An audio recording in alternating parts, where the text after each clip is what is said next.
الفاتحہ۔ بسم اللہ الرحمن الرحیم۔ الحمدللہ رب العالمین الرحمن الرحیم مالک یوم الدین ایاک نعبد و ایاک نستعین اہدنا الصراط المستقیم صراط الذین انعمت علیہم غیر المغضوب علیہم ولا الضالین۔ اللہم صلی علی محمد وعلی محمد۔ صلوات سے زبان کو معطر فرمائیں۔ اللہم صلی علی محمد۔ لا حول ولا قوة الا باللہ العلی العظیم۔ اعوذ باللہ السمیع العلیم من الشیطان اللعین الرجیم۔ بسم اللہ الرحمن الرحیم۔ الحمدللہ الذی ہدانا لہذا وما كنا لنهتدی لولا ان ہدانا اللہ لقد جاءت رسل ربنا بالحق والصلاة والسلام والتحیۃ والاکرام على رسول الثقلین جد الحسن والحسین ابی القاسم محمد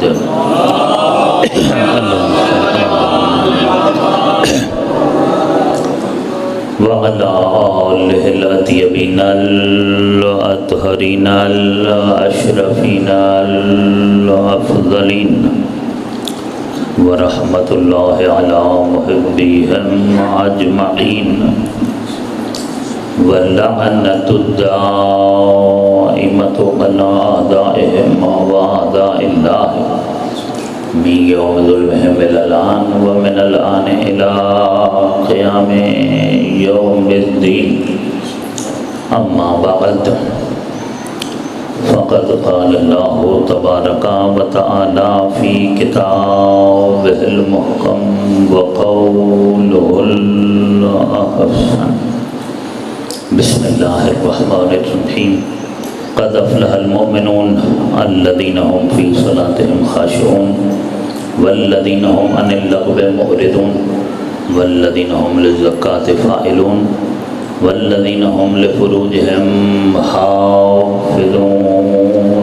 صلوات۔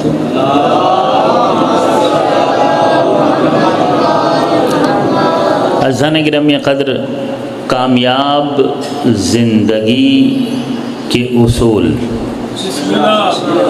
عنوان یاد ہے؟ موضوع کیا ہے؟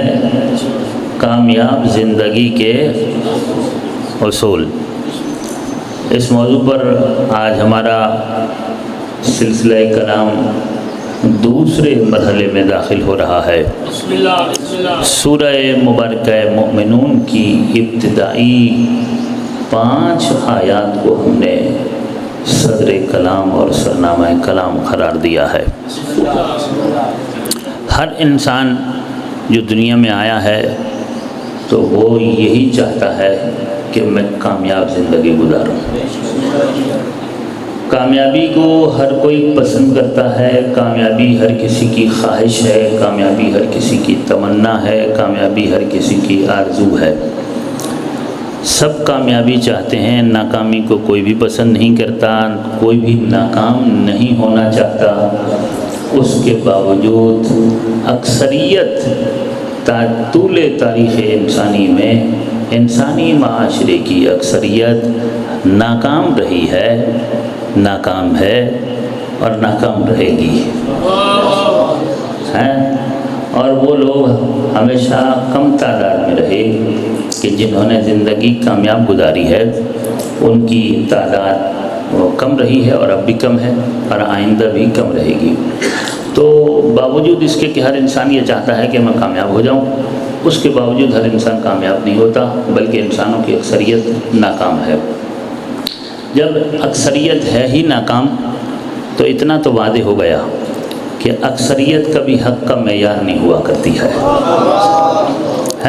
اکثریت حق کا معیار نہیں ہے، کیونکہ اکثریت تو ہے ہی خسارے میں، اکثریت تو ہے ہی نقصان میں، اکثریت تو ہے ہی ناکام و نامراد، تو وہ معیار نہیں بن سکتی ہے۔ حق والے ہوں چاہے قلیل ہوں، وہ معیار ہوا کرتے ہیں۔ دوسری چیز کہ پروردگار کامیاب کون لوگ ہیں، ذرا اللہ سے آج یہ پوچھ لیتے ہیں کہ مالک کی اتنا تو بتا کہ یہ کامیاب لوگ ہیں کون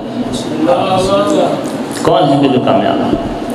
سورہ مبارکہ شمس میں اس طرح آواز دی، ٹھیک ہے، سورہ مبارکہ شمس کم از کم عید کی نماز میں تو ہر مومن جو ہے اس سورت کو سنتا بھی ہے، اور اگر خود نماز پڑھ رہا ہو تو پڑھتا بھی ہے کم از کم، ورنہ تو آخری پارے کی سورہ ہے اور اکثر نوجوانوں کو حفظ بھی ہو۔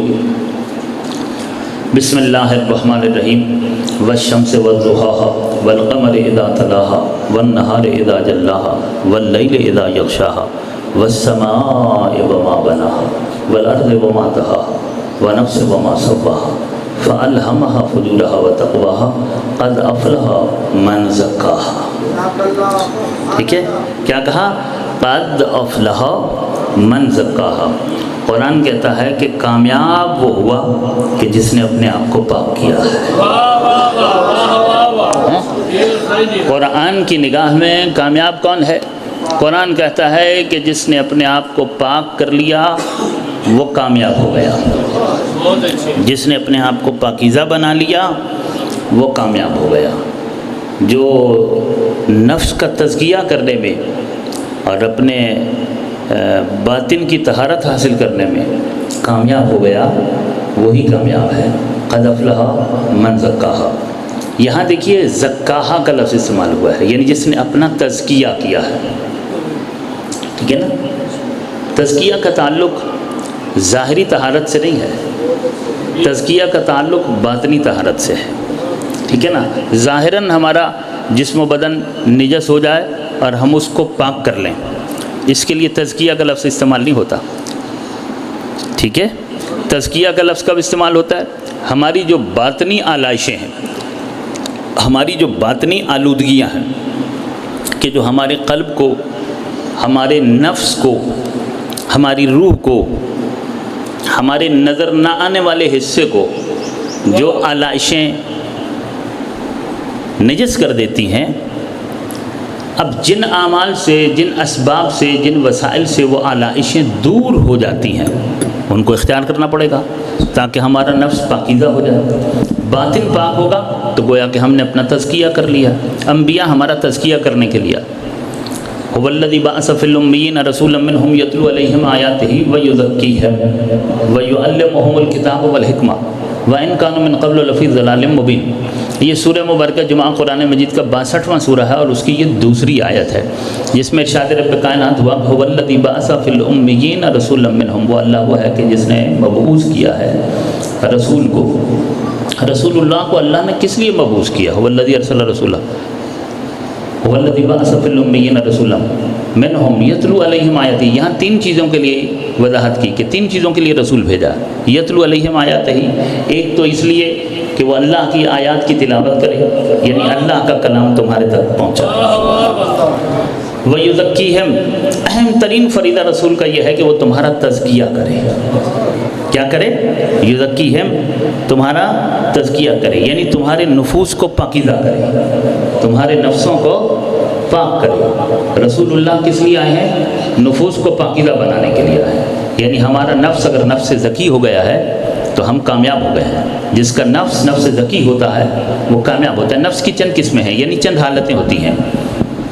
ایک حالت یہ ہے کہ بہت ہی خراب حالت اس کی جو ہے وہ ہے نفس امارہ، اس سے بہتر حالت ہے اس کی نفس لوامہ، اور اس سے اچھی حالت ہے، بہت اچھی حالت ہے نفس کی، نفس ذکیہ، اور کمال کی کیفیت ہے نفس کی، نفس مطمئنہ، ٹھیک ہے نا۔ یعنی نفس امارہ کسے کہتے ہیں؟ نفس امارہ اس نفس کو کہتے ہیں کہ جس کے اندر برائی کے علاوہ اور کچھ نہیں پایا جاتا۔ تو ایسا نفس کہ جس کے اندر فقط برائیاں پائی جاتی ہیں، جو ہر وقت انسان کو برائیوں کے لیے ابھارتا اور آمادہ کرتا ہے اور برائیوں کا ارتکاب کرواتا ہے، ایسا نفس ظاہر ہے کہ غلیظ نفس ہے، کثیف نفس ہے، نجس نفس ہے، یہ پاک نفس نہیں ہے، یہ انتہائی افسوسناک حالت ہے۔ ایسی کیفیت میں انسان انتہائی ناکام اور نامراد ہے، ذلیل و خوار ہے، جو اپنے اندر نفس امارہ رکھتا ہے۔ اس سے بہتر ہے وہ کہ جو نفس لوامہ رکھتا ہے۔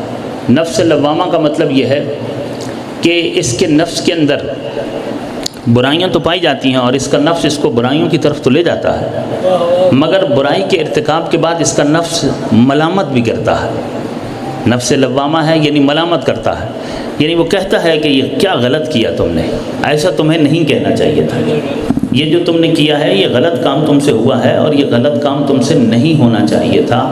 اگر اندر سے ضمیر جاگ جائے اور یہ آواز بیدار ہو اور انسان شرمندہ ہو، نادم ہو اور اپنے برے کام پر خود ایک ایسی کیفیت محسوس کرے، یعنی احساس ہو اسے کہ یہ نہیں ہونا چاہیے تھا، یہ غلط ہوا ہے، تو نفس کی اس کیفیت کو اور نفس کی اس حالت کو نفس لوامہ کہتے ہیں۔ کیا کہتے ہیں؟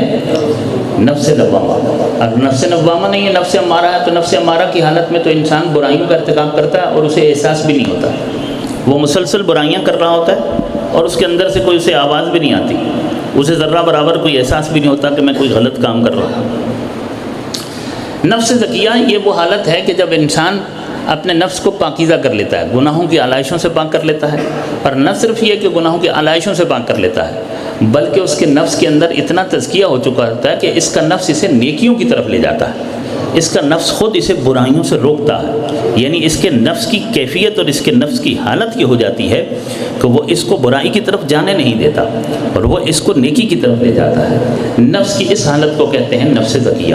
اور نفس مطمئنہ وہ تو معصومین کے ساتھ مختص ہے، یعنی نفس مطمئنہ معصومین کے پاس ہوتا ہے، غیر معصوم نفس مطمئنہ کی منزل پر نہیں پہنچ سکتا ہے۔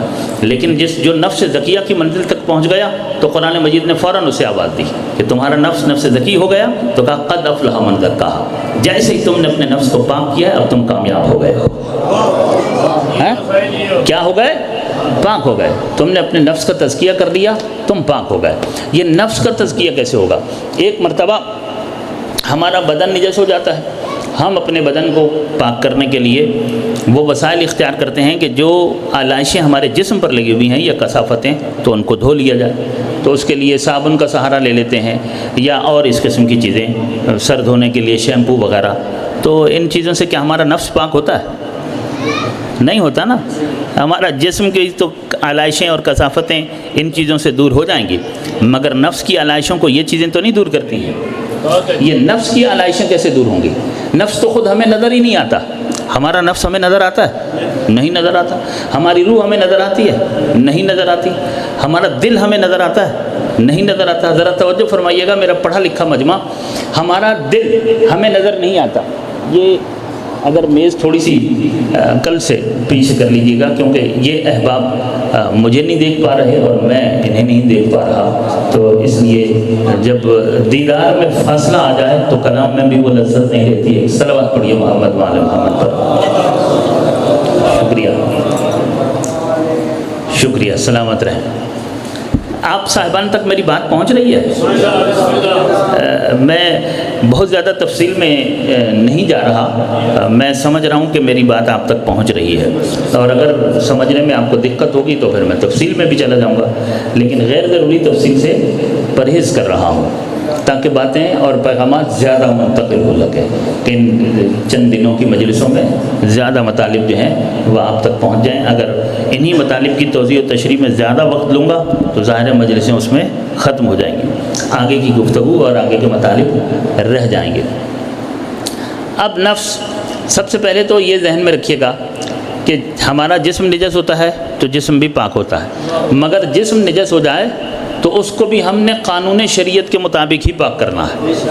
اگر اس کو ہم قانون شریعت کے مطابق پاک نہیں کریں گے تو جسم پاک نہیں ہوگا۔ مثلا اگر کسی انسان پر غسل واجب ہو جائے، ٹھیک ہے، اور اس کے گھر کے سامنے بہترین چشمہ ہے یا دریا ہے یا نہر ہے، ٹھیک ہے، اور کوئی بہت بڑا سوئمنگ پول ہے، اور وہ سارا دن ہی اس میں غوطے لگاتا رہے، سارا دن اس میں نہاتا بھی رہے اور مہنگا ترین صابن بھی استعمال کرے، ٹھیک ہے، کیا پاک ہو جائے گا؟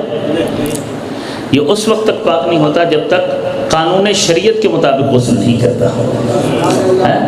جب شریعت کے قانون کے مطابق اور جب شریعت کے احکامات کے مطابق اسے معلوم ہو کہ فلاں فلاں غسل واجب ہو جائے تو شریعت نے اس کا یہ طریقہ بتایا ہے اور اس طریقے کے مطابق میں غسل کروں گا تو پاک ہو جاؤں گا، ٹھیک ہے نا۔ سارا دن بھی اگر نہاتا رہے تو پاک نہیں ہوگا۔ کب پاک ہوگا؟ جب شریعت کے قانون کے مطابق نہائے گا تو پاک ہوگا۔ بدن پاک ہونے کے باوجود یہ قرآنی پاکیزہ نہیں ہے، یہ وہ پاک نہیں ہے کہ جس پاک کے لیے قرآن مجید نے کامیابی کا اعلان کیا ہے۔ ہاں، قد افلح من زکاہا جسے کہا ہے نا، اس کے لیے نہیں ہے۔ کیوں؟ اس لیے کہ زکاہا تو اس کو کہا ہے کہ جس نے اس جسم کو نہیں بلکہ اپنے نفس کو پاک کیا ہے، اپنے روح کو پاک کیا ہے، اپنے باطن کو جس نے پاک کیا ہے۔ نبی کس لیے آئے؟ یزکیہم، نبی ہمیں پاک کرنے کے لیے آئے۔ تو کبھی کسی نبی نے کسی امتی کو نہلایا دھلایا؟ نہیں نا۔ تو پھر پاک کرنے کا کیا مطلب ہے؟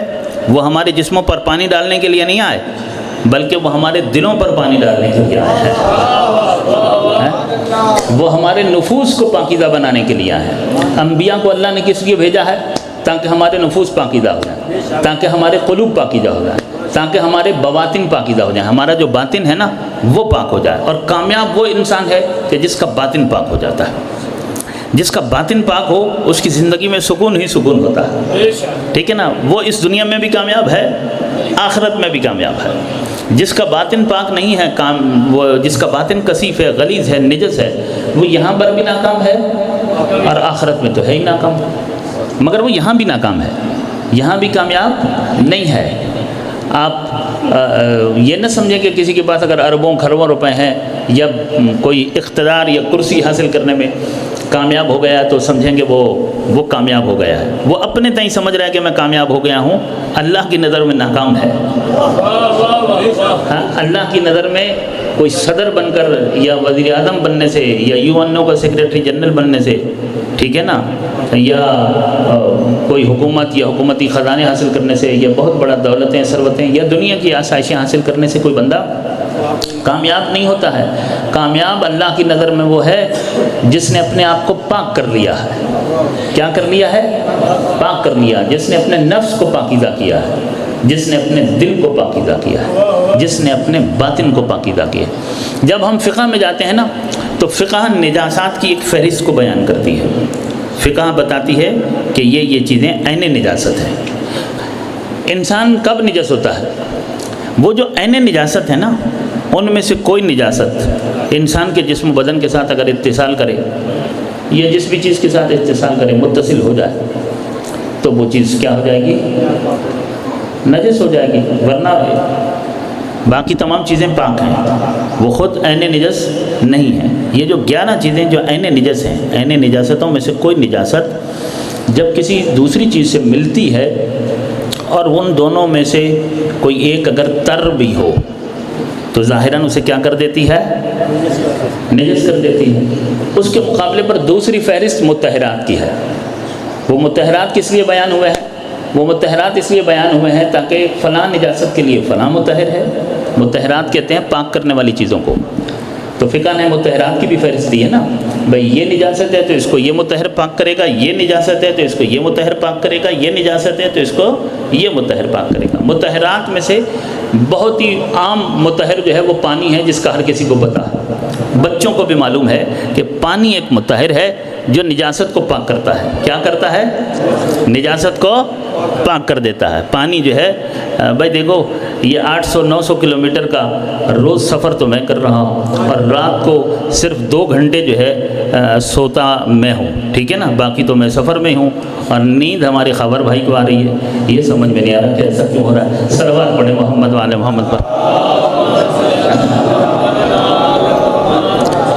تو اگر فرنٹ سیٹ والے سو جائیں گے تو آپ صاحبان کی توجہ ہے نا، بات پہنچ رہی ہے آپ لوگوں تک۔ نفس کو پاک کرنا ہے اور کامیاب وہ ہے کہ جس کا نفس پاکیزہ ہے، ٹھیک ہے۔ اب یہ جو سامان طہارت ہے یہ بھی تو ہمیں چاہیے نا، تو فقہ نے ہمیں بتایا کہ بھائی یہ تمہاری جسمانی نجاستیں ہیں، ان کے لیے یہ جسمانی مطہرات ہیں۔ اسی طریقے سے نفس کیسے نجس ہوتا ہے؟ دل کیسے نجس ہوتا ہے؟ یہ بھی تو ہم نے دین سے ہی پوچھنا ہے نا، یہ بھی تو ہمیں دین ہی بتائے گا نا کہ دل کیسے نجس ہوتا ہے۔ اگر دین ہمیں نہ بتائے تو ہماری نظر میں تو ہر ایک انسان کا دل پاک ہی ہے، ہر انسان کا نفس پاک ہی ہے۔ اچھا نفس ہمیں نظر بھی نہیں آتا تو اس کی نجاست کہاں سے نظر آئے گی؟ ہمیں ہمارا دل ہی نظر نہیں آتا تو اس دل کی نجاست ہمیں کہاں سے نظر آئے گی؟ ہمیں ہماری روح نظر نہیں آتی تو اس روح کی ہمیں نجاست کہاں سے؟ حالانکہ ہماری حقیقت وہ ہماری روح ہے، ہماری جو روح ہے وہی ہماری حقیقت ہے۔ یہ جو ہمارا جسم ہے یہ ہماری حقیقت نہیں ہے، یعنی ہم یہ جسم نہیں ہے، یعنی میں یہ جسم نہیں ہوں، یہ جو جسم ہے یہ میں نہیں ہوں، یہ جسم میرا ہے۔ توجہ فرما رہے ہیں؟ یہ جسم میں نہیں ہوں، جسم میرا ہے۔ میں اور میرا میں بڑا فرق ہوتا ہے۔ میں خود حقیقت پر اس کا اطلاق آتا ہے، میرا میں غیریت ہوتی ہے۔ مثلا میری گاڑی، میرا قلم، میری کتاب، میرا گھر۔ جب میں کہوں میرا گھر تو میں گھر تو نہیں ہوں نا، میری گاڑی تو میں خود گاڑی تو نہیں ہوں نا، میرا قلم تو میں خود قلم تو نہیں ہوں نا، ٹھیک ہے نا، میری کتاب تو میں خود کتاب تو نہیں ہوں نا۔ اس لفظ میرا نے بتایا میں اور ہوں، یہ اور ہے، اس لفظ میرا نے بتایا۔ اسی طرح میرے پاؤں، میرے ہاتھ، میری آنکھیں، میرے کان، میری زبان، میرا دل، میرا بدن، میرا جسم، یہ مسلسل میرا میرا نے بتایا کہ میں اور ہوں، یہ اور ہے، میں اور ہوں، یہ اور ہے۔ میں کون ہوں؟ میری حقیقت وہ جو میری روح ہے نا وہ میں ہوں، وہ جو میری روح ہے وہ میں ہوں۔ اس میں کا ٹھکانہ اس جسم و بدن کے اندر ہے، ٹھیک ہے نا۔ وہ جو میں ہے وہ اس میں کا قیام کہاں ہے؟ اس کا ظرف، اس کا پیکر یہ بدن ہے۔ یہ جو بدن ہے، یہ جو جسم ہے، وہ جو میں ہے، وہ جو حقیقت ہے، یہ اس کا پیکر ہے، اس کا ٹھکانہ ہے، اس کا پنجرہ ہے، اس کا گھر ہے، اس کے رہنے کی جگہ ہے۔ یہ جسم و بدن یہ خود حقیقت نہیں ہے، مگر وہ جو میری اپنی حقیقت ہے، روح یا نفس، وہ مجھے نظر بھی نہیں آتی ہے۔ وہ کیا ہے؟ وہ غیب ہے، ٹھیک ہے نا۔ عجیب بات ہے، عجیب بات ہے، آپ لطف لیں گے، توجہ فرمائیے گا۔ انسان بھی بڑا ہی عجیب ہے، حالانکہ خود سے خود ہی غیب ہے۔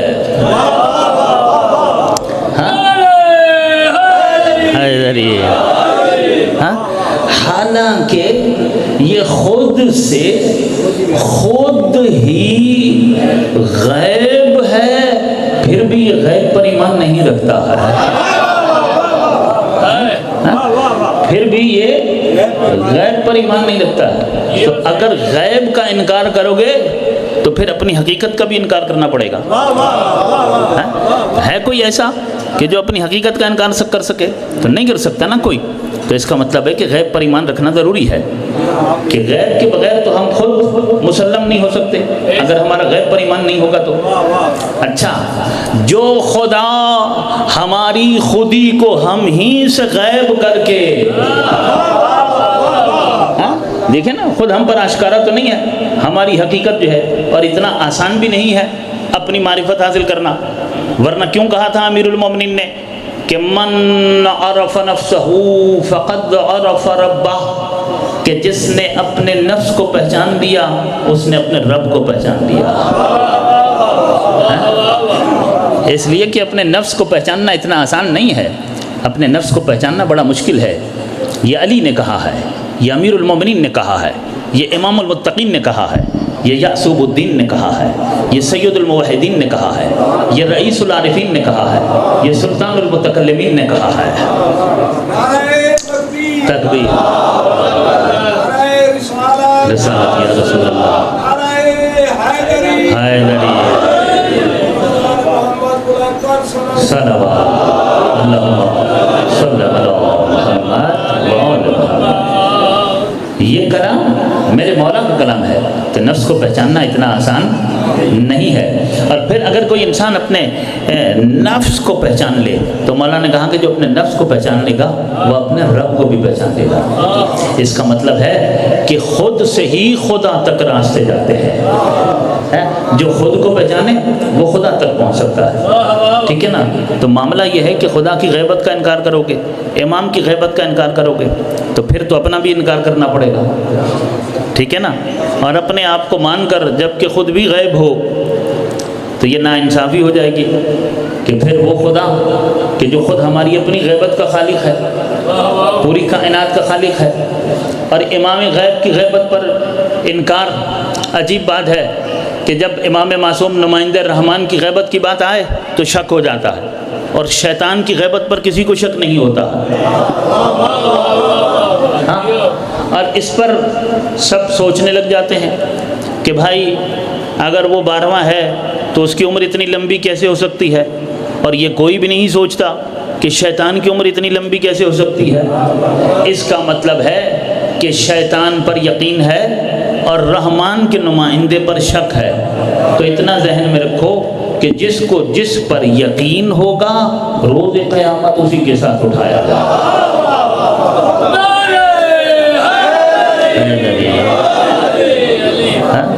یہ کیسے ہو سکتا ہے؟ یہ کیسے ہو سکتا ہے کہ زمین پر شیطان تو ہو مگر نمائندہ رحمان نہ ہو؟ یہ کیسے ہو سکتا ہے کہ گمراہ کرنے والا تو ہو اور ہدایت دینے والا نہ ہو؟ یہ ممکن نہیں ہے کہ اگر گمراہ کرنے والا ہے تو ہدایت دینے والا بھی رہے گا۔ یہ پروردگار کا وہ عادل پروردگار ہے نا، پھر عادل الہی کیسے بچے گا؟ اس نے کل روز قیامت ہم سے حساب کتاب بھی تو لینا ہے، ٹھیک ہے نا؟ وہ جو ہمیں برائیوں کی طرف لے جاتا ہے وہ تو موجود ہو، اور جو اچھائیوں کی رہنمائی کرتا ہے وہ موجود نہ ہو، وہ پھر کیسا عادل ہے؟ پتہ نہیں لوگوں نے اصول دین میں سے عادل کو کیوں نکال دیا ہے، شاید شیطان سے زیادہ قربت پیدا کرنا چاہتے ہیں۔ صلوات پڑھیے محمد و آل محمد پر۔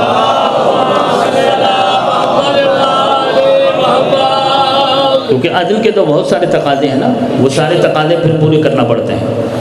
تو کامیاب وہ ہے کہ جس نے اپنے نفس کو پاکیزہ کر لیا۔ میں ان نفس، یہ جو نفوس کی قسمیں عام طور پر کہی جاتی ہیں، لیکن یہ نفس کی حالتیں ہیں جنہیں قسمیں کہہ کر بیان کیا جاتا ہے کہ جی نفس کی 4 قسمیں ہیں: نفس امارہ، نفس لوامہ، نفس زکیہ اور نفس مطمئنہ۔ 4 قسمیں نہیں ہیں، نفس ایک ہے، اس کی یہ 4 حالتیں ہیں۔ کیا ہے؟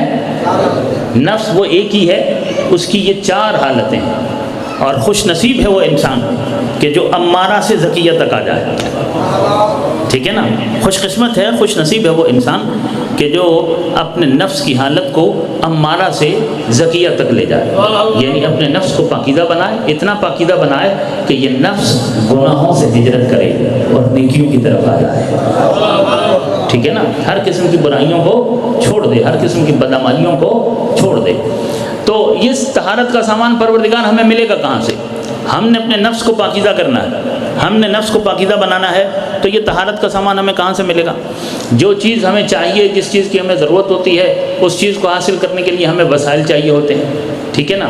مثلا مالی وسائل اگر چاہیے تو مالی وسائل کے بعد پھر ہمیں وہ مرکز چاہیے کہ جہاں سے وہ شے مہیا ہوتی ہے۔ اب مال تو ہمارے پاس آ گیا، مگر وہ مرکز بھی تو ہو، وہ کمپنی بھی تو ہو کہ جو یہ پروڈکشن دیتی ہے، جہاں یہ چیز بنائی جاتی ہے، ٹھیک ہے نا؟ اس جگہ تک ہماری رسائی بھی ہو، اس مرکز تک ہماری پہنچ بھی ہو، ٹھیک ہے نا؟ ایسا کوئی مرکز بھی تو ہونا چاہیے، ورنہ پیسے لے کر آپ گھومتے رہیں، اگر شے کہیں موجود ہی نہیں ہے تو پیسے آپ فقط پیسوں سے تو وہ شے حاصل، فقط وسائل سے تو آپ وہ چیز حاصل نہیں کر سکتے ہیں۔ تو وسائل بھی ہونے چاہیے اور کوئی ایسا مرکز بھی ہونا چاہیے کہ جہاں سے وہ چیز ملتی ہو اور پھر ہماری وہاں تک پہنچ بھی ہو تاکہ ہم وہاں سے حاصل کر سکیں۔ تو مجھے بتائیے کہ نفس کو کرنا ہے پاکیزہ۔ اب پڑھے لکھے لوگوں کی خاص توجہ چاہیے مجھے، نفس کو کرنا ہے پاکیزہ۔ نفس کی پاکیزگی کا سامان تو کچھ اور ہے، بدن کی پاکیزگی کا سامان اور ہے، نفس کی پاکیزگی کا سامان اور ہے۔ یہ جسم و بدن کی پاکیزگی کے اسباب اور وسائل اور ہیں، اور نفس کی پاکیزگی کے وسائل اور اسباب اور ہیں۔ بدن کے لیے مطہرات اور ہیں اور نفس کے لیے مطہرات اور ہیں۔ اب یہ جو نفس کو پاک کرنے والے مطہرات ہیں، یہ جو سامان طہارت ہے، جو نفس کو پاک کر دیتا ہے اور پاکیزہ بناتا ہے، نفس کو نفس زکیہ بناتا ہے، وہ طہارت کا سامان لینے کے لیے ہم نکل پڑیں، کہاں ملے گا؟ یہ طہارت کا سامان کہاں ملے گا؟ دنیا میں کوئی مرکز ہے ایسا کہ جہاں سے یہ طہارت کا سامان ملتا ہو؟ اور اگر مہنگا ملتا ہو تو پھر تو صرف امیر ترین لوگ ہی اس کو حاصل کر سکتے ہیں اور وہی کامیاب بھی ہو سکتے ہیں، غریب تو پھر بھی کامیاب نہیں ہو سکتا ہے۔ تو کہاں جائیں بھائی؟ یہاں نہیں ملتا، یو کے جانا پڑے گا، یو ایس اے جانا پڑے گا، یورپ جانا پڑے گا، کہاں جانا پڑے گا؟ کون سے مارٹ سے ملے گی یہ طہارت کے اسباب؟ کون سے شاپنگ مال سے ملیں گے؟ کون سی جگہ ہے کہ جہاں سے یہ طہارت کا سامان ہمیں مل جائے گا؟ اور کتنے ہمیں وسائل چاہیے، کتنے ہمیں ڈالر چاہیے؟ ہے کوئی دنیا میں ایسا مارٹ کہ جہاں پہ طہارت کا سامان بکتا ہو؟ ہے کوئی ایسا شاپنگ مال کہ جو نفس کی طہارت کا سامان دیتا ہو؟ نہیں ہے نا ایسا کوئی سامان۔ تو جس نے ہمیں بتایا ہے کہ نفس کو پاک کرو گے تو کامیاب ہو جاؤ گے، تو اسی سے پوچھنا پڑے گا کہ پروردگارہ تو ہی تو بتا کہ وہ طہارتوں کا مرکز ہے کون سا کہ جہاں سے ہمیں طہارت کا سامان حاصل ہوگا؟ تو اللہ نے ایک ہی گھر بتایا اور اس کا کامل ترین تعارف اس طرح کروایا، کہا انما یرید اللہ لیذھب عنکم الرجس اہل البیت ویطہرکم تطہیرا۔ اللہ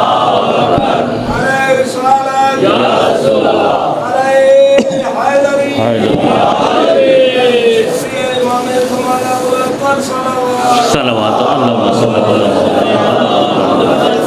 علیہ وسلم۔ وہ طیبین اور وہ طاہرین کہ جو تمام تر طہارتوں کا مرکز ہیں وہ اہل بیت اطہار علیہ السلام ہیں، ٹھیک ہے نا؟ یعنی مرکز تزکیہ اور طہارت خالق نے آل محمد کو قرار دیا ہے، اہل بیت اطہار کو قرار دیا ہے۔ تو اب اگر کسی کو اپنے باطن کو پاک کرنا ہے، اپنے نفس کو پاک کرنا ہے، تو اسے آل محمد کے دروازے پر آنا پڑے گا، اسے علی و بطول کے دروازے پر آنا پڑے گا، اسے حسنین کے دروازے پر آنا پڑے گا۔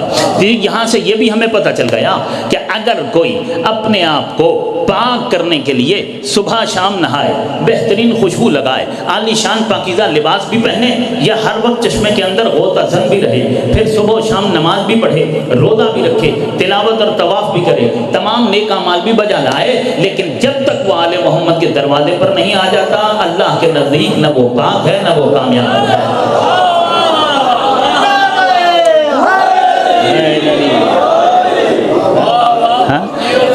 نہ وہ پاک ہے اور نہ وہ کامیاب ہے۔ اور یہ بھی پتہ چل گیا کہ جو آل محمد کو چھوڑ دے وہ کائنات میں سب سے بڑا نجس ہوا کرتا ہے، اور جس کے دل میں آل محمد اتر جائیں وہ کائنات میں سب سے بڑا پاک ہوا کرتا ہے۔ بلند ترین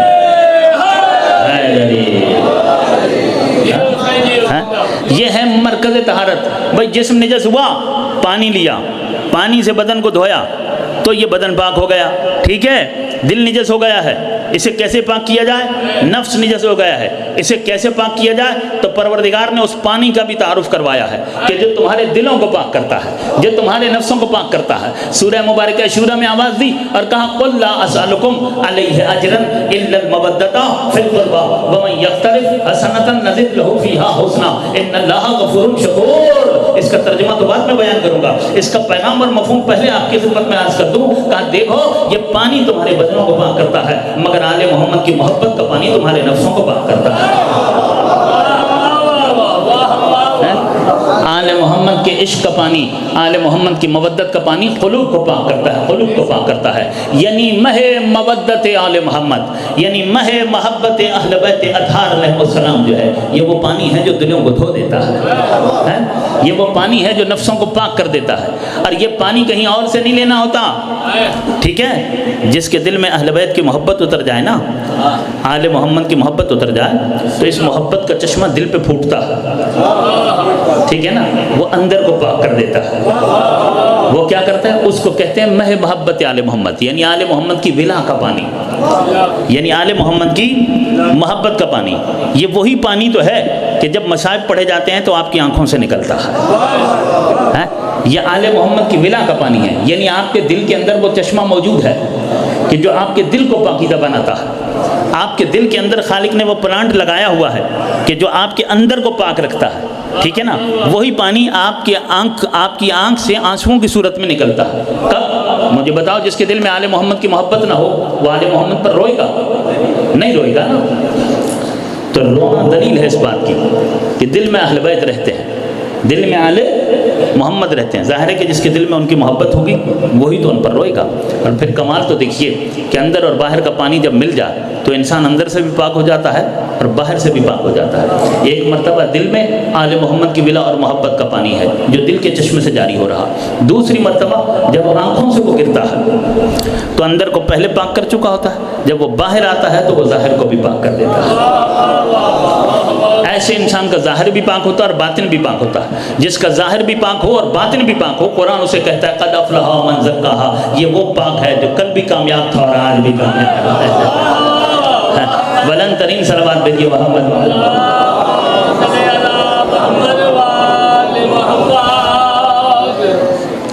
عزاداران مظلوم کربلا رونے کے لیے بیٹھے ہیں نا, پرسہ دینے کے لیے آئے ہیں نا آپ.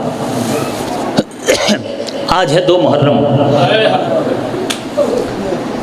آج فاطمہ کے لال کربلا پہنچ گئے. آج میرے مظلوم مولا سرزمین کربلا پر اترے ہیں, آسانی سے نہیں اترے.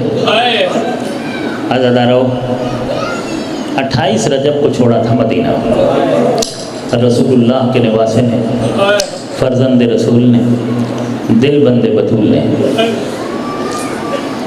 28 رجب کو وطن چھوڑا اور اپنا مختصر سا کاروان لے کر, جس میں بطول زادیاں تھیں, زہرا دادیاں تھیں, چھوٹے چھوٹے بچے بھی تھے, خاندان بنو ہاشم کے کچھ مخصوص افراد بھی تھے, یعنی بھائیوں کو, بیٹوں کو, بھتیجوں کو, بہنوں کو, بیٹیوں کو لے کر حسین 28 رجب کو مدینے سے نکلتے ہیں اور 3 شعبان کو مکہ میں پہنچتے ہیں. اس کے بعد شعبان, رمضان, شوال, ذی قعد اور ذی الحج کا پہلا ہفتہ, 4.25 مہینے فاطمہ کے لال مکہ میں رہے ہیں. میرے مولا 4.25 مہینے مکہ میں رہے. این اس وقت کہ جس وقت حسین ابن علی مناسک کے حج بجا لا رہے تھے, حج کا احرام باندھا ہوا تھا اور میرے مولا ارکان حج کو بجانے میں مصروف تھے. اس وقت یزید پلید نے 30 خارجیوں کو حاجیوں کے لباس میں مکہ میں بھیجا اور آلات قتل دے کر بھیجا. انہیں یہ کام دے کر بھیجا کہ تم نے حسین کو قتل کرنا ہے, جہاں ملے وہیں قتل کرنا ہے, حدود حرم کے اندر ہی قتل کر دو, حالت احرام میں ہی قتل کر دو. ذرا دیکھیے تو صحیح کہ حدود حرم میں کسی پرندے کا شکار بھی نہیں کیا جاتا تھا. ہر کوئی جس حرم کا اتنا احترام کرتا تھا نا کہ کسی چھوٹے سے پرندے کا شکار بھی حدود حرم میں نہیں کیا جاتا تھا, کسی دمبے کو بھی کبھی ذبح نہیں کیا جاتا تھا. حج کے موسم میں فرزند رسول کو, وارث شریعت کو حالت احرام میں قتل کرنے کا منصوبہ, کہ حرم کی حدود کے اندر ہی قتل کر دو. حسین ہے نا, شریعت کے وارث ہیں, دین کے وارث ہیں, کعبے کے وارث ہیں. یہ کیسے ہو سکتا ہے کہ کعبے کا وارث کعبہ کی حرمت کو پائمال ہونے دے؟ اگر آج حسین حدود حرم میں قتل ہو جاتے تو کعبۃ اللہ کی تو حرمت پائمال ہو جاتی نا. اس لیے حسین نے یہ فیصلہ کیا, میرے مولا نے یہ فیصلہ کیا کہ میں جا کے کوئی جنگل آباد کر لوں گا مگر میں حرم الہی کی حرمت پائمال نہیں ہونے دوں گا. میں اپنی قربانی کسی لق و دق صحرا میں پیش کر دوں گا, کسی تپتے ہوئے صحرا پر جا کر میں ذبح ہونا پسند کر لوں گا, لیکن اللہ کے گھر کی حرمت کو پائمال نہیں ہونے دوں گا. یہی خیال کرتے ہوئے حسین ابن علی نے حج کے احرام کو عمرے سے تبدیل کیا اور حرم الہی کو خدا حافظ کہا. اے کعبۃ اللہ خدا حافظ, اے حرم الہی خدا حافظ, تیری حرمت قائم رہے. تیری حرمت کے لیے تو حسین نے سفر کیا تھا, میں تیری حرمت کو پائمال نہیں ہونے دوں گا. میں چلا جاؤں گا, میں اپنے بچوں کے ساتھ, بہنوں کے ساتھ, بیٹیوں کے ساتھ جاؤں گا, میں کوئی جنگل آباد کر لوں گا, میں کسی صحرا میں جا کر اپنی قربانی دے دوں گا.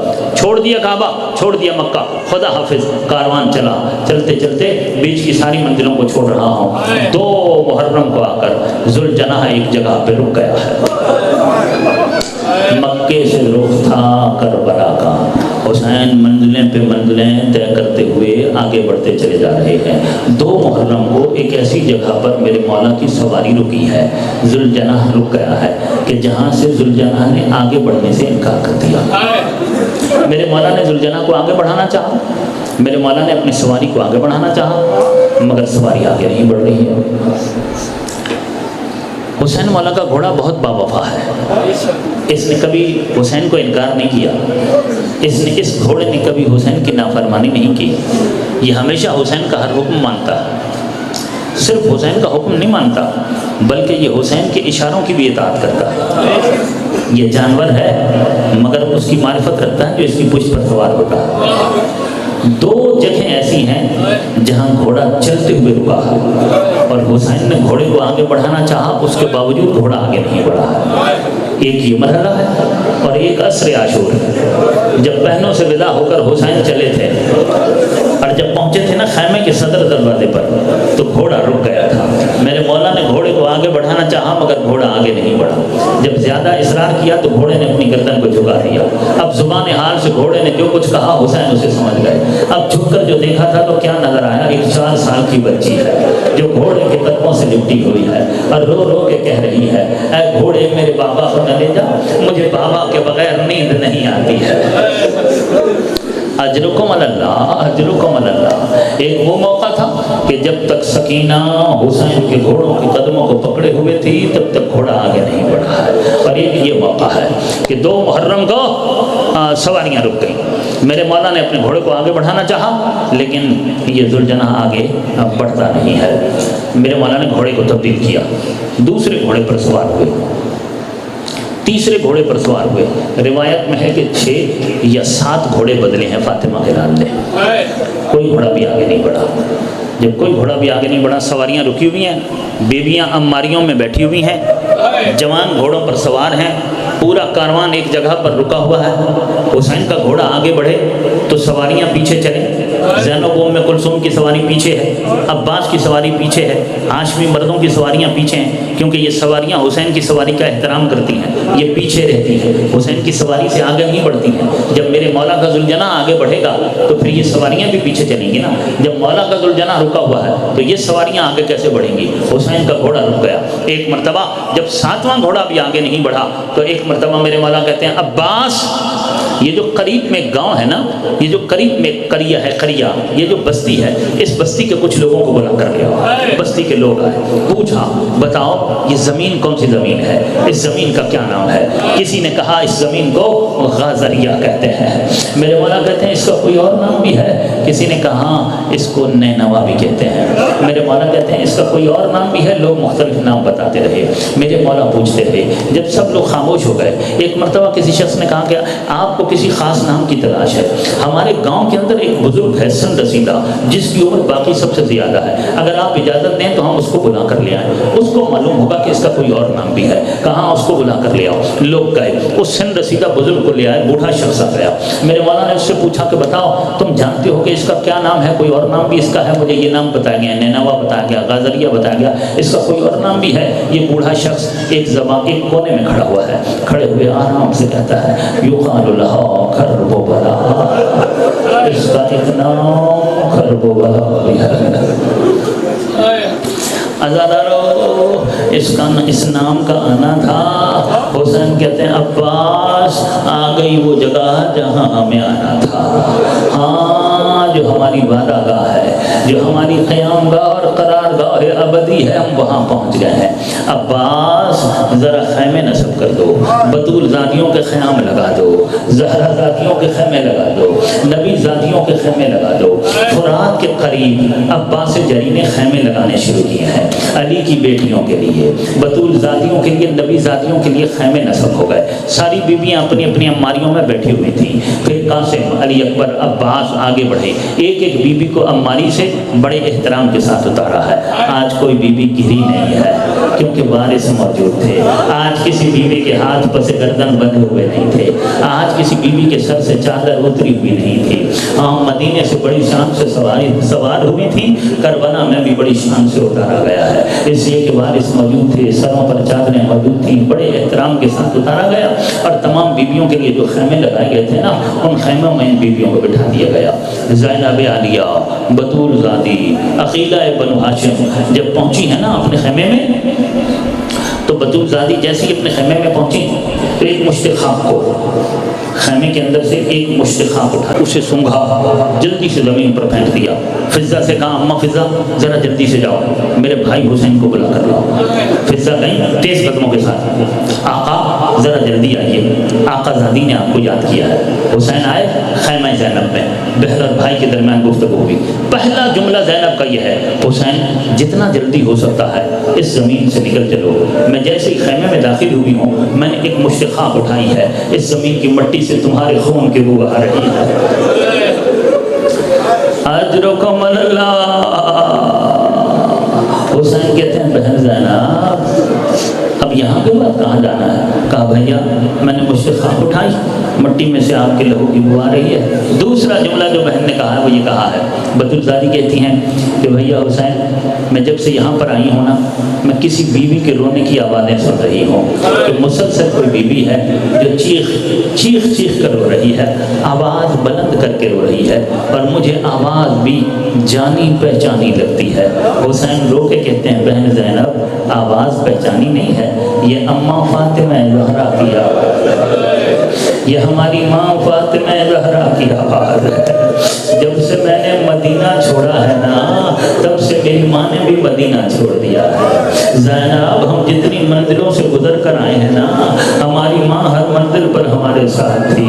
یہاں بھی میری ماں موجود ہے، مجھ سے پہلے میری ماں موجود ہے، یہ میری مادر گرامی ہے جو مجھ پر رو رہی ہے. اس کے بعد یہ جو قبیلے بنو اسد کے لوگ تھے نا حسین ان سے مخاطب ہوئے اور کہا دیکھو بھائی میں اس زمین کو خریدنا چاہتا ہوں. قبیلہ بنی اسد کے لوگ کہتے ہیں کہ ہمارا پہلا مشورہ تو یہ ہے کہ آپ اس زمین پر قیام نہ کریں، کیونکہ اس زمین نے اور اس سرزمین نے کسی نبی سے یا کسی اولاد نبی سے کبھی وفا نہیں کی ہے.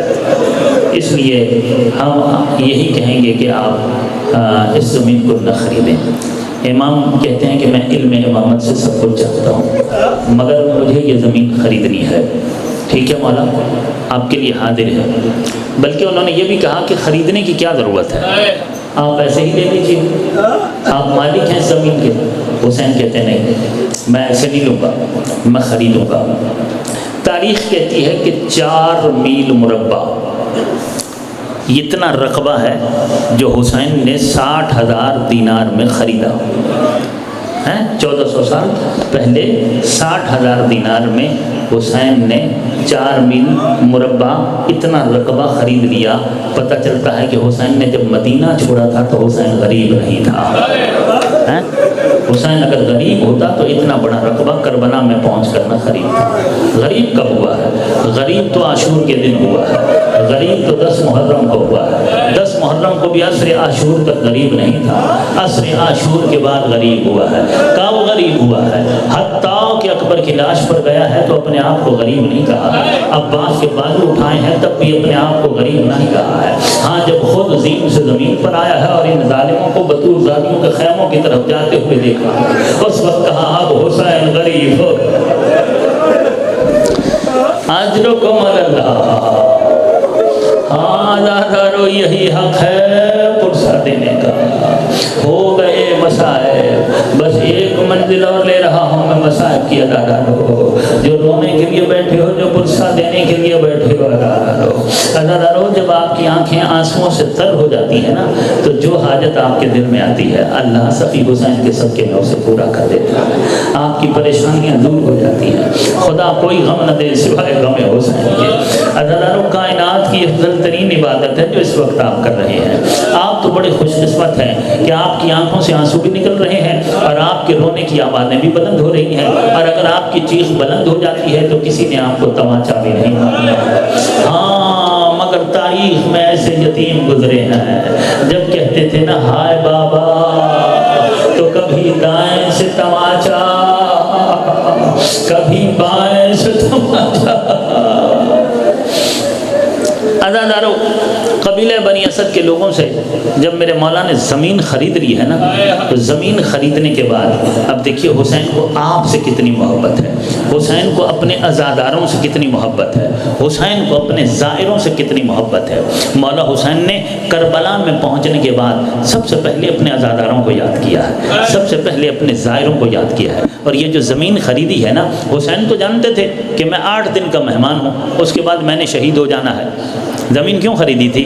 زمین اپنے زائروں کے لیے خریدی تھی۔ حسین نے زمین خریدی ہے اپنے زائروں کے لیے کہ جو میرے زائر آئیں گے نا میری زیارت کے لیے، ان کے لیے زمین خریدی ہے۔ قبیلہ بنی اسد کے لوگوں سے زمین خریدنے کے بعد کہا یہ زمین میں تمہیں واپس ہبہ کرنا چاہتا ہوں، لے لو یہ زمین، بس میری چند شرطیں ہیں۔ کیا؟ کا پہلی شرط یہ ہے کہ جب ہمارے زائر آئیں تو انہیں اپنا مہمان بنانا، اور انہیں 3 دن تک اپنا مہمان رکھنا، انہیں ہماری قبروں کے نشان بتانا، ہمارے جو زائر ہیں انہیں ہماری قبروں کے نشان بتانا، انہیں اپنا مہمان بنانا، انہیں 3 دن تک اپنا مہمان رکھنا۔ حسین کو کتنا خیال ہے اپنے زائر کا، حسین کو کتنا خیال ہے اپنے عزادار کا۔ زمین خریدی، زمین انہیں ہبہ کر دی۔ اس کے بعد کہا دیکھو اب میری ایک خواہش اور ہے، وہ کیا؟ وہ یہ کہ دیکھو 10 محرم کا دن آئے گا، صرف 8 یا 10 گھنٹے لگیں گے، میری ماں کا بھرا گھر اجڑ جائے گا، ٹھیک ہے نا؟ جنگ ہوگی، صرف 10 گھنٹوں کی جنگ ہوگی، اور اولاد رسول کو ذبح کر دیا جائے گا۔ دیکھو میں، میرے اصحاب و انصار، میرے بھائی بیٹے بھتیجے مارے جائیں گے۔ یہ جو سنگ دل لعین ہے نا سپاہی یزید، یہ اپنے نجس کشتوں کو دفن کریں گے، مگر یہ ہمیں دفن نہیں کریں گے، یہ ہمیں بے گور و کفن چھوڑ کر چلے جائیں گے۔ دیکھو تم آ جانا اور ہمیں دفن کر دینا، ٹھیک ہے؟ ہماری چھوٹی چھوٹی قبریں تیار کر دینا، ہمارے جسموں پہ مٹی ڈال دینا، ہمیں دفن کر دینا، بس اتنی سی بات کہی ہے۔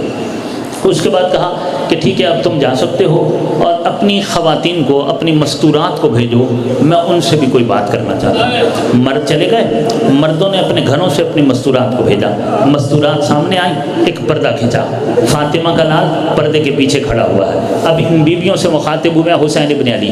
حسین کہتے ہیں اے بیویوں دیکھو میں بی بی فاطمہ زہرا کا بیٹا ہوں، اے بیویوں میں بی بی زینب کا بھائی ہوں، اے بیویوں میرے ساتھ بھی بیویاں آئی ہوئی ہیں، اے بیویوں میں نے تمہارے مردوں سے جو زمین خریدی تھی ان کو واپس ہبہ کر دی ہے، صرف اتنا کہا ہے میرے زائروں کو قبروں کے نشان بتانا، انہیں 3 دن مہمان رکھنا، اور ہمارے جسموں پر مٹی ڈال دینا، ہمیں دفن کر دینا۔ دیکھو اگر تمہارے مرد ان کے خوف کی وجہ سے ڈر جائیں اور نہ آئیں ہمارے جسموں پر مٹی ڈالنے کے لیے، ہمیں دفن کرنے کے لیے نہ آئیں، تو تم پانی بھرنے کے بہانے سے آ جانا، نہر فرات پر پانی بھرنے کے بہانے سے آ جانا، اور ہمارے جسموں پر مٹی ڈال کے چلی جانا۔ مستورات سے گفتگو ہو گئی، مستورات کی صدائے گریہ بلند ہوئی، پردے کے پیچھے عورتوں نے رونا شروع کیا کہ نواسہ رسول اتنا مظلوم ہو گیا، فاطمہ کا لال اتنا مظلوم ہو گیا کہ مردوں کے بعد اب عورتوں سے کہہ رہا ہے کہ ہمارے جسموں پر مٹی ڈال کے چلے جانا۔ مصائب اپنی آخری منزل میں داخل ہو گیا، مجھے آخری جملے کی اجازت دو گیا دادا، یہیں پر میں مصائب کو ختم کر دوں گا۔ آپ سینے پہ بھی ہاتھ مار سکتے ہو اور سر پہ پھیر سکتے ہو، رو کے پرسہ دے سکتے ہو، یہ پرسہ دینے کے دن ہے، یہ رونے کے دن ہے دادا رو۔ آپ تو آج آئے ہو نا رونے کے لیے، حسین کی ماں 28 رجب سے مسلسل رو رہی ہے۔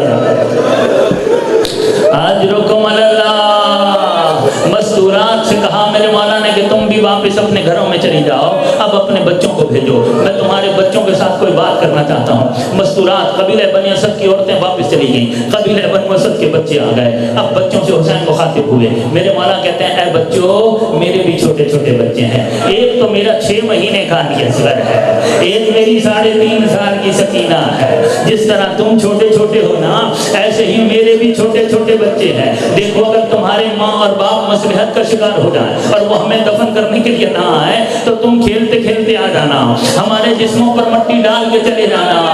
عزادارو مولا کی وصیتیں ختم ہو گئیں، میں نے ختم کر دیا مصائب عزادارو، صرف آخری جملہ کہنے جا رہا ہوں عزادارو۔ عزادارو حسین قبیلہ بنی اسد کے مردوں اور بچوں سے جب یہ باتیں کر رہے تھے تو سید سجاد برابر میں کھڑے ہوئے سن رہے تھے کہ کیسے ممکن ہے کہ کسی کا باپ مر جائے اور بیٹا اسے دفن نہ کرے۔ ہر بیٹے کی پہلی خواہش یہی ہوتی ہے کہ میں اپنے باپ کو غسل بھی دوں، کفن بھی دوں اور دفن بھی کروں. پھر اگر باپ بھی حسین جیسا ہو اور بیٹا بھی سجاد جیسا ہو, اور پھر میرا چوتھا امام سید سجاد اپنے کانوں سے یہ گفتگو بھی سن رہا ہو کہ میرے بابا نے مسلسل قبیلہ بنی اسد کے لوگوں سے یہی کہا ہے کہ مجھے دفن کر دینا, مجھے دفن کر دینا. تو سید سجاد سن رہے تھے نا کہ میرے بابا کی کتنی بڑی حسرت ہے کہ بابا کو دفن کیا جائے, بابا کے بدن پر مٹی ڈالی جائے. میں کہوں گا اگر کسی اور نے دفن نہیں کیا, اگر کسی اور نے مٹی نہیں بھی ڈالی ہے, تو اے سید سجاد آپ اپنے بابا کے بدن پر مٹی ڈال دیتے, آپ اپنے بابا کو دفن کر دیتے. عجب نہیں کہ میرے چوتھے امام کی روح تڑپ جائے اور تڑپ کے میرا چوتھا امام کہے ہاں میں دفن تو کرتا اگر میرے ہاتھ آزاد ہوتے. ارے میں کیا کروں, ہاتھوں میں ہتھکڑیاں, پاؤں میں بیڑیاں, جوان بیٹا ضعیف باپ کی لاش کے سامنے سے گزر گیا مگر باپ کو دفن نہ کر سکا.